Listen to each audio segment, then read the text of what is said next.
March 21st, 2026. Day 50. Nancy Guthrie has been missing for 50 days, and today brings a development that changes everything we thought we knew about this case. For 7 weeks, we've been thinking about a masked stranger, a random predator who came from outside, committed this crime, and disappeared. But what if we've been looking at this all wrong? What if the person who took Nancy wasn't a stranger at all? What if it was someone she knew? Someone close? Someone who had been watching her for weeks? Someone who used an empty house in her own neighborhood to plan the perfect crime? This is the story of how an investigation into a high-profile kidnapping became a hunt for someone hiding in plain sight.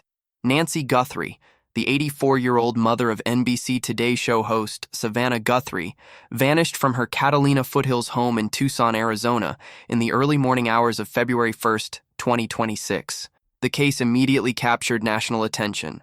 Savannah Guthrie is one of America's most recognizable journalists. Her mother's abduction wasn't just another crime. It was a story that would dominate headlines for weeks.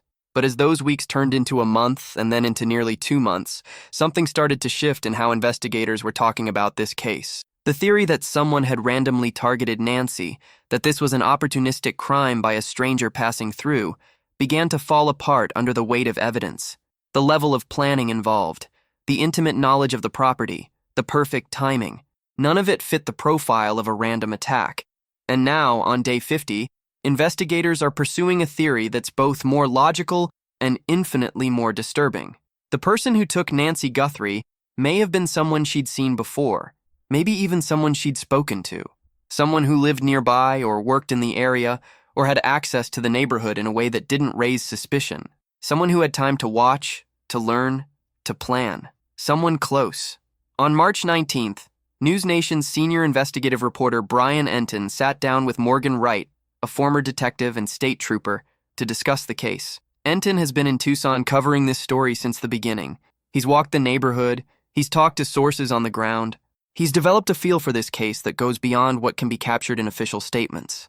And his gut has been telling him something from the start. One thing that just from talking to people on the ground in Tucson, talking to some sources, and just what my gut told me, and I don't know why, but I always felt like, and I still feel like whoever did this is not far away from Nancy's, Enton told Wright. Not necessarily in the neighborhood, but I just never got the sense that this person came from another state or something. Wright's response was telling. He didn't dismiss it as speculation. He reinforced it with analysis based on the evidence. The perpetrator's comfort and extended presence at the scene indicates local knowledge, Wright explained. And then he went further. He talked about the geography of the area. The roads around Nancy's home don't follow a simple grid pattern. They wind. They curve. Street names change without warning. Even GPS can struggle in that area. But at 2:30 in the morning, in complete darkness, the person who took Nancy moved with absolute confidence. They knew exactly where they were going. That's not the behavior of someone consulting a map while trying to abduct an elderly woman. That's someone who has been there before. Someone who knows those roads well enough to navigate them in the dark while under extreme stress, while committing a felony, while managing a victim who may or may not be cooperating. That level of comfort in that environment points to one thing: local knowledge. And local knowledge means local presence, but it gets more specific than that. On March 20th and 21st, multiple news outlets reported something that sent investigators in a very focused direction. The FBI is investigating a vacant property near Nancy Guthrie's home. The Pima County Sheriff's Department confirmed to Fox News Digital that detectives assigned to the Nancy Guthrie Task Force were evaluating reports of suspicious activity within her neighborhood. When pressed for details, a spokesperson said, "I can tell you that investigators are looking into reports of anything suspicious in that area." The department wouldn't confirm whether the investigation involved any specific individuals. But the fact that they're looking at a vacant house at all tells us something significant. According to multiple sources, someone moved out of a house near Nancy's before February 1st. That house sat empty. And now, 7 weeks into this investigation, the FBI wants to know everything about it. Who owned it? Who had access to it? Were there contractors working on it? Was it being shown by real estate agents? Did anyone have keys? Was there any sign someone had been inside without permission? These are not casual questions. These are the questions you ask when you believe a property may have been used in the commission of a crime. The term investigators use for this is staging location. In law enforcement, a staging location is a place used to prepare for a criminal act. It's where you store equipment, where you change clothes before and after, where you watch your target and learn their patterns, where you plan your approach and your escape. And a vacant house in an affluent neighborhood provides the perfect staging location because it gives you something criminals desperately need, a legitimate reason to be there. Think about it from the kidnapper's perspective. You can't just park on the street for hours watching someone's house. Neighbors in a place like Catalina Foothills notice unfamiliar vehicles. They pay attention to who belongs and who doesn't. Someone sitting in a car for extended periods would raise red flags. Police would be called. But if you have access to a vacant property, everything changes. You can come and go freely. You're just checking on the house, just a homeowner making sure everything's secure, just a contractor doing some work before the property goes on the market, just a real estate agent preparing for showings. All perfectly normal, all perfectly innocuous. And while you're there, you can watch, you can study patterns, you can note when lights go on and off, when cars come and go. When security systems arm and disarm, you can see exactly where the cameras are positioned. Former SWAT commanders and security experts who spoke to various media outlets about this development used terms like observation point and surveillance position. If the vacant house had a line of sight to Nancy's property, it would have been the perfect place to conduct pre-operational surveillance. And in kidnapping cases, especially targeted abductions like this, appears to be surveillance is everything. The suspect seen on Nancy's doorbell camera on February 1st knew where the cameras were. We know this because the doorbell camera captured him, but none of the other cameras on the property did. There were cameras covering the backyard, cameras showing the driveway and garage, cameras on the side of the house. The FBI recovered images from all of them in mid-March. Those images showed family members, landscapers, pool workers, normal activity stretching back weeks. But the masked suspect who appeared at Nancy's door the night she vanished doesn't appear on any of them. Only the doorbell camera. That means he knew the camera positions well enough to avoid them. And the only way to have that knowledge is to have observed the property carefully beforehand. You need to see where the cameras are mounted, what angles they cover, where the blind spots are. That requires time. And it requires a position where you can watch without being watched yourself. A vacant house across the street or next door would provide exactly that. But the vacant property investigation is just one piece of a larger puzzle that all points in the same direction. This person was local. This person had time. This person planned meticulously.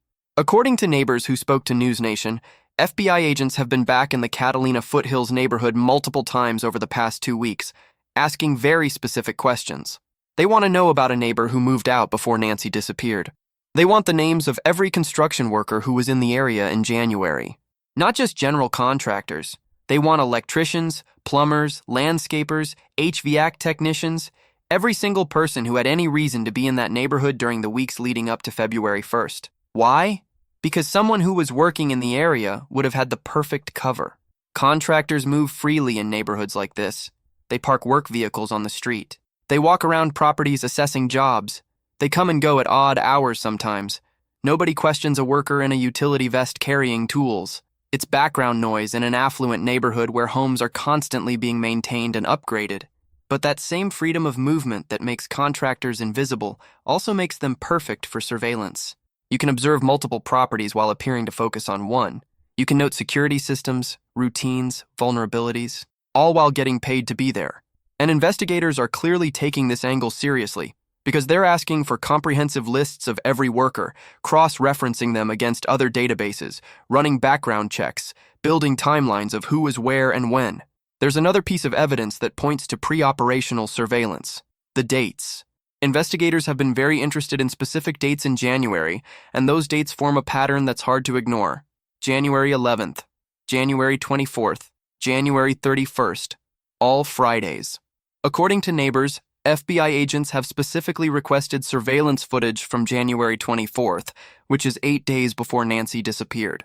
When you add that to the existing interest in January 11th, which is 20 days before the abduction, a pattern emerges. Someone may have been in that neighborhood on multiple Fridays, learning routines, testing security responses, watching how the area functions at different times of night.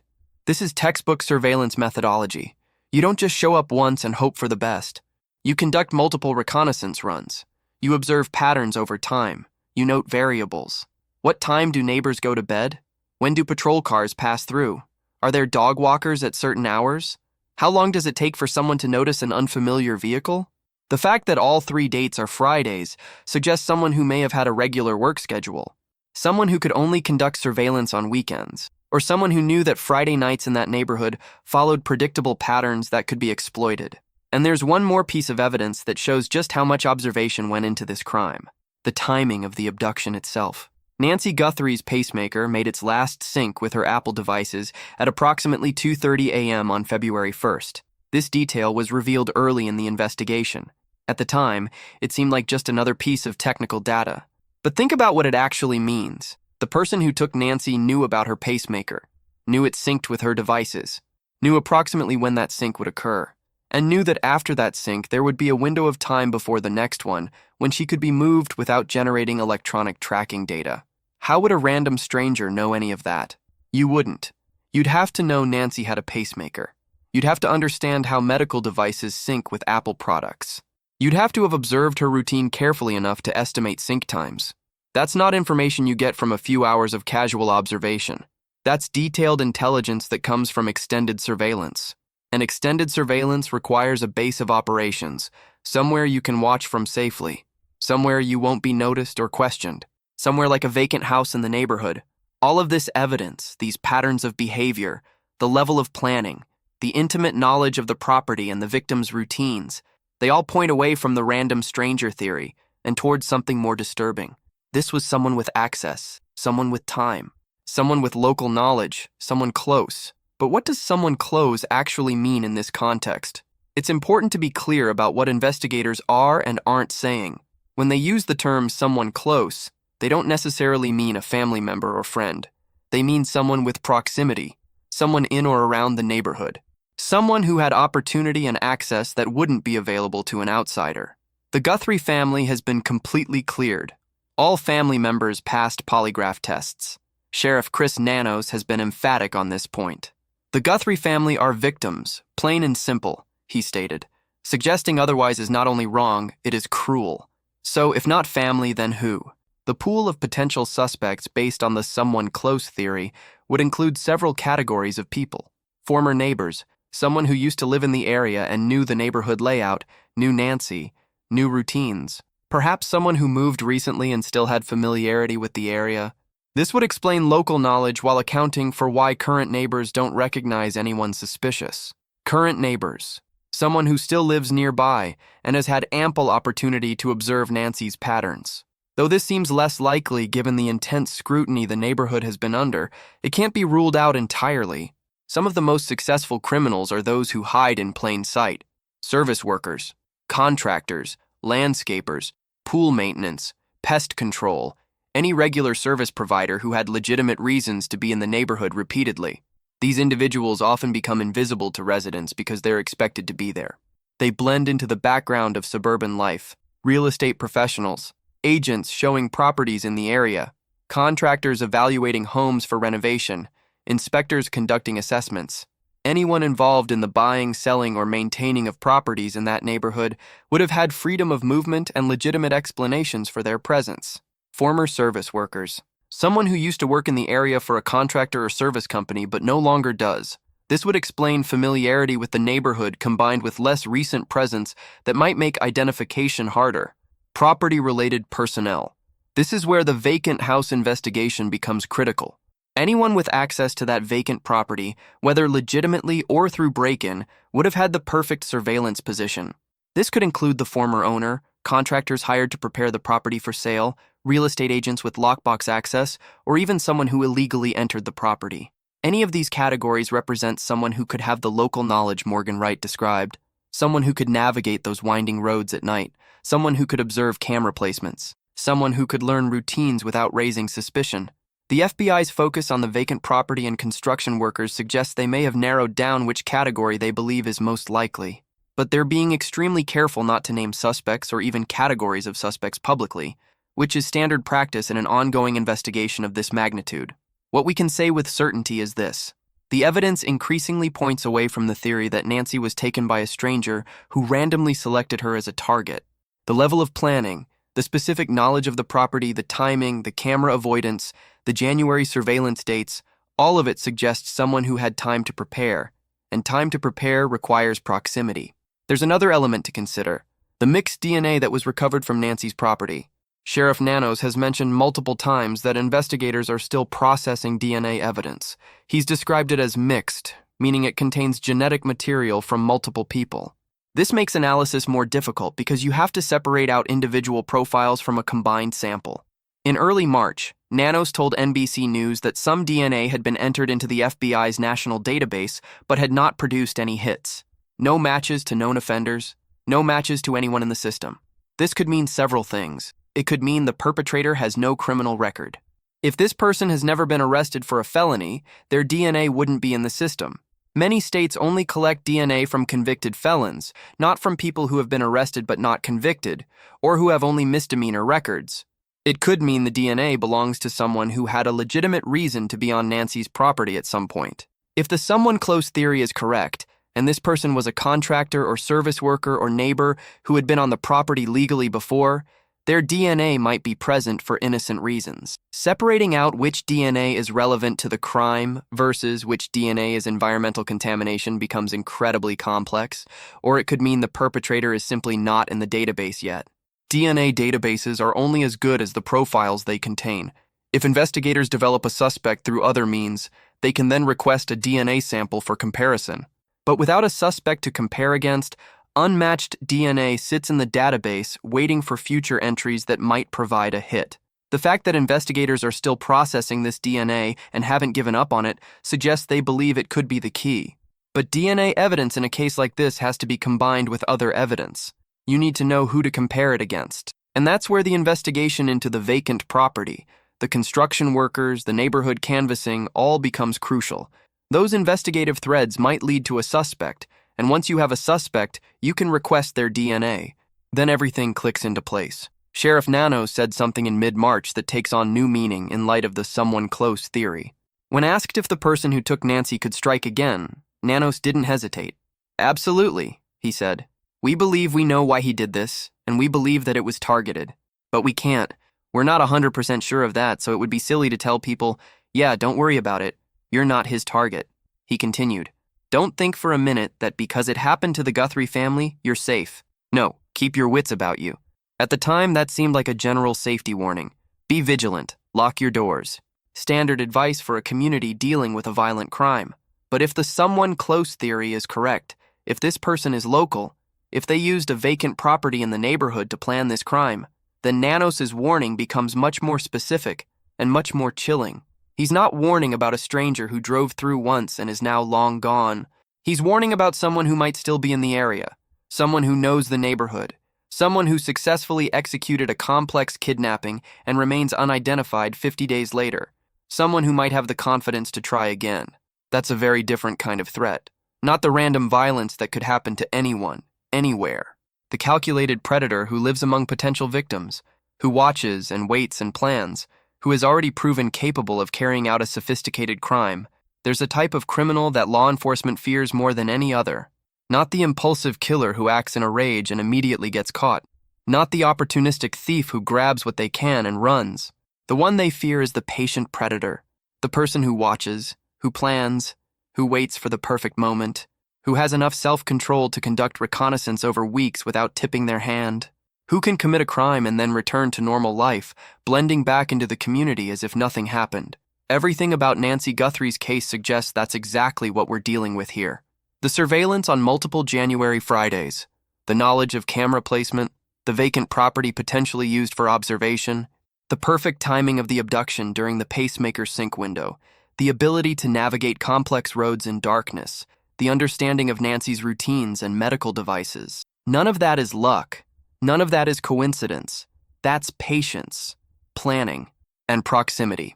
If this theory is correct, and the evidence increasingly suggests it is, then Nancy Guthrie's kidnapper may have been part of the landscape of her neighborhood, may have waved to her in passing, may have been a familiar face, even if not a friend, may have had conversations with her about the weather, or the construction happening down the street, or how her grandchildren were doing, may have seemed completely normal while planning something monstrous. That's the nightmare scenario that investigators are now actively pursuing. Not the masked stranger who came from outside, the monster next door, the one hiding in plain sight. the one who had access, opportunity, and time. As we reach day 50 in this investigation, the focus has shifted from the broad "who could have done this" to the much narrower "who had the local knowledge and access to do this." The FBI's investigation of the vacant property, the detailed questions about construction workers, the interest in specific January dates, the warning from Sheriff Nanos about ongoing danger. All of it points toward a suspect pool that's geographically constrained. This person is likely from the Tucson area, likely familiar with Catalina Foothills specifically, likely had some reason to be in that neighborhood in January 2026, and likely had access to a location from which they could observe Nancy's property without being observed themselves. That's a much smaller pool than random stranger from anywhere in America. And as investigators work through that pool, checking alibis, reviewing surveillance footage, interviewing workers, analyzing the vacant property, they're getting closer. The question is whether they'll get close enough in time to bring Nancy home alive. On March 21st, NewsNation obtained video that provides another piece of this puzzle. The FBI has acquired footage from inside the Uber that Nancy took to her daughter Annie's house on the afternoon of January 31st, hours before she was abducted. The Uber had an internal camera that captured Nancy during the ride. Investigators are examining this footage carefully. What could they be looking for? Several possibilities. Were there any vehicles that seemed to be following the Uber? Did Nancy mention anything about feeling watched or concerned about someone? Did she receive any phone calls or texts during the ride that might be relevant? Was her demeanor normal, or did she seem anxious?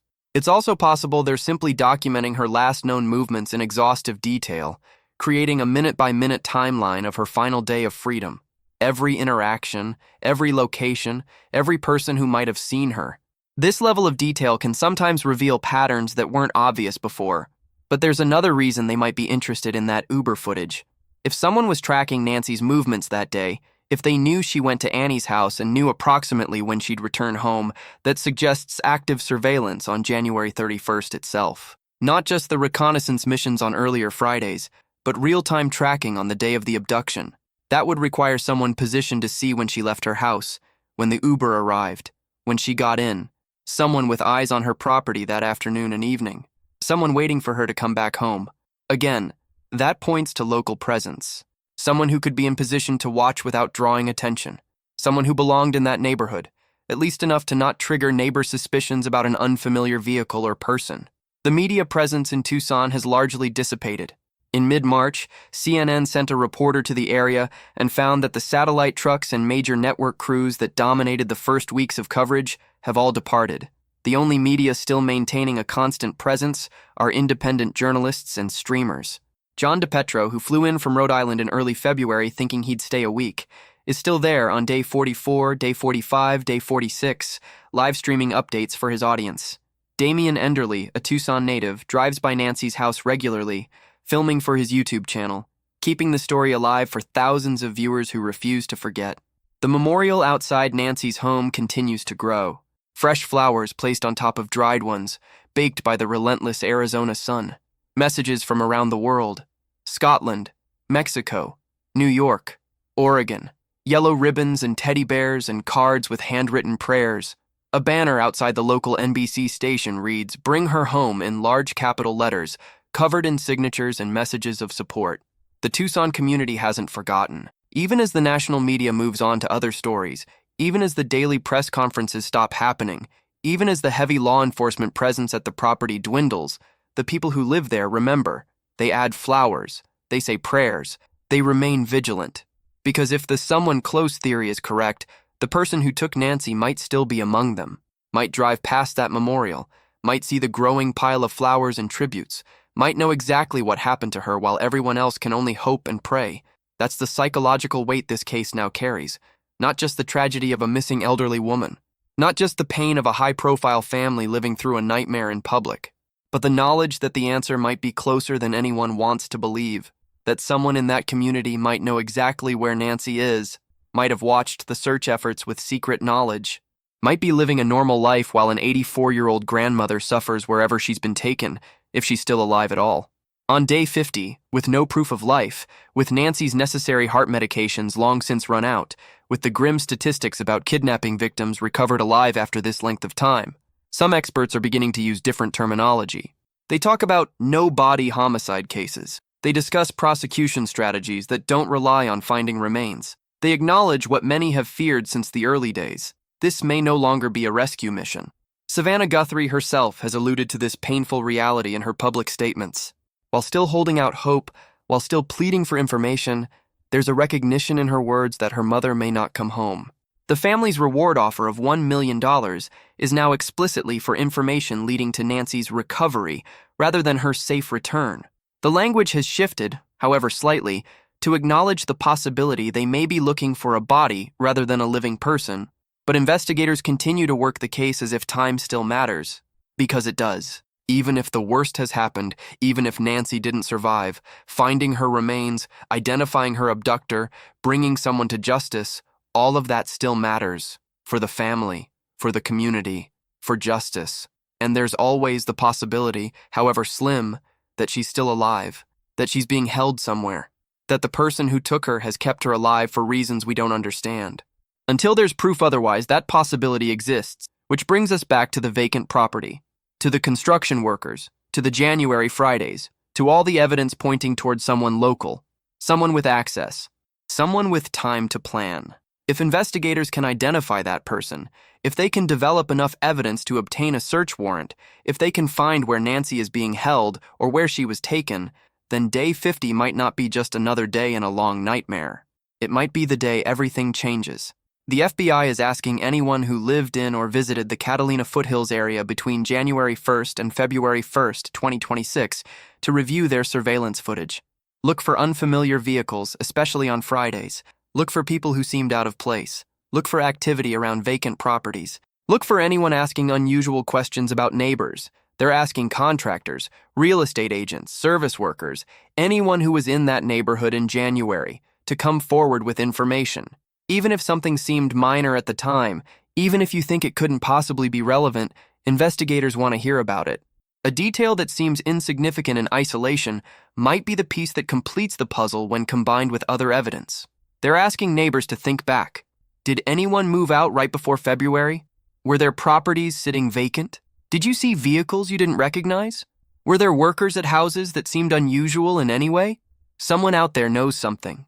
Maybe they don't realize they know it. Maybe it seemed too small to mention. Maybe they've been afraid to come forward. But 50 days into this investigation, with Nancy Guthrie still missing, with her family still waiting for answers, with a community still looking over its shoulder, wondering if the person who did this is still among them, every piece of information matters. The FBI tip line is 1-800-CALL-FBI. That's 1-800-225-5324. You can also submit tips online at tips.fbi.gov. The Pima County Sheriff's Department can be reached at 520-351-4900. All tips can be submitted anonymously. There is now $1.2 million in reward money available for information leading to Nancy's recovery or an arrest in this case. If you know something, anything, about a vacant property near Nancy's home, about suspicious activity in January, about someone who had access to that neighborhood, about a contractor or worker who seemed off, about anyone who asked unusual questions about Nancy or her family, now is the time to come forward, because the someone close theory means the answer is findable. It's not lost in the vastness of America. It's not hidden in some distant city. It's there, in Tucson, in Catalina Foothills, in the records and memories and surveillance footage and DNA samples that investigators are methodically working through. Day 50. 50 days since Nancy Guthrie was last seen. 50 days of investigation, analysis, canvassing, interviewing, testing, searching. 50 days of a family in agony. 50 days of a community living with the knowledge that this could have been anyone. That the elderly mother or grandmother on your street is just as vulnerable as Nancy Guthrie was. But also 50 days of evidence accumulating, of investigative threads being followed, of the suspect pool narrowing, of the focus shifting from everywhere to somewhere specific, to someone with local knowledge, to someone who used a vacant property, to someone who was there, in that neighborhood, watching and planning, to someone close.